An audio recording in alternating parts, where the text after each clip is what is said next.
Mukunda jewellers వారి Purvi gold and diamonds November 1న KPHB లో ఘనంగా ప్రారంభం. ఓపెనింగ్ ఆఫర్ గా ప్రతి 3 లక్షల కొనుగోలుకు ఒక బంగారు నాణెం ఉచితంగా పొందండి.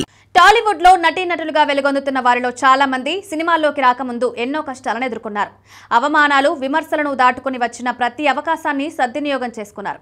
ఇప్పుడు వెండితెరపై నటనతో అలరిస్తున్న చాలా మంది నటుల జీవితాల్లో చీకటి కోణాలు దాగి ఉంటాయి.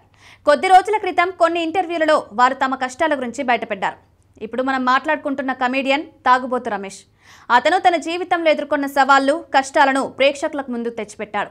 తక్కువ సమయంలోనే కమీడియన్గా తనకంటూ గుర్తింపు తెచ్చుకున్న రమేష్ తెలుగు సినిమాల్లో తాగుబోతు పాత్రలతో ప్రేక్షకులను అలరిస్తున్నాడు. కొన్నాళ్ల క్రితం బుల్లితెరపై సక్సెస్ అయిన జబర్దస్త్ షోలోకి అడుగుపెట్టాడు. సినిమాల్లో చిన్న చిన్న పాత్రలు పోషించినప్పటికీ ఎక్కువగా తాగుబోతు పాత్రలతోనే గుర్తింపు పొందాడు. ముఖ్యంగా వెంకటాద్రి ఎక్స్ప్రెస్ సినిమా తర్వాత అతను ఎక్కువ మంది ప్రేక్షకులలో పాపులర్ అయ్యాడు. తర్వాత పలు చిత్రాల్లో నటించి మెప్పించాడు. అయితే నెమ్మదిగా అవకాశాలు తగ్గడం వల్ల కొంతకాలం ఇండస్ట్రీ నుంచి దూరమయ్యాడు. ఆ సమయంలో జబర్దస్త్ షోలోకి అడుగుపెట్టి మరోసారి తన నటనతో ప్రేక్షకులను నవ్వించాడు.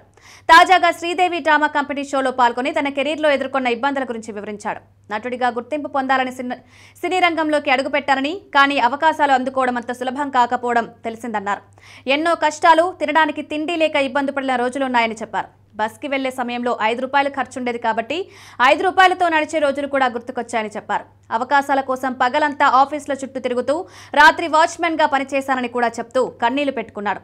తన నటన ద్వారా ప్రేక్షకులను నవ్వించిన రమేష్ జీవితంలో ఇన్ని కష్టాలున్నట్లు తెలిసి అక్కడున్నవారు ఎమోషనల్ అయ్యారు.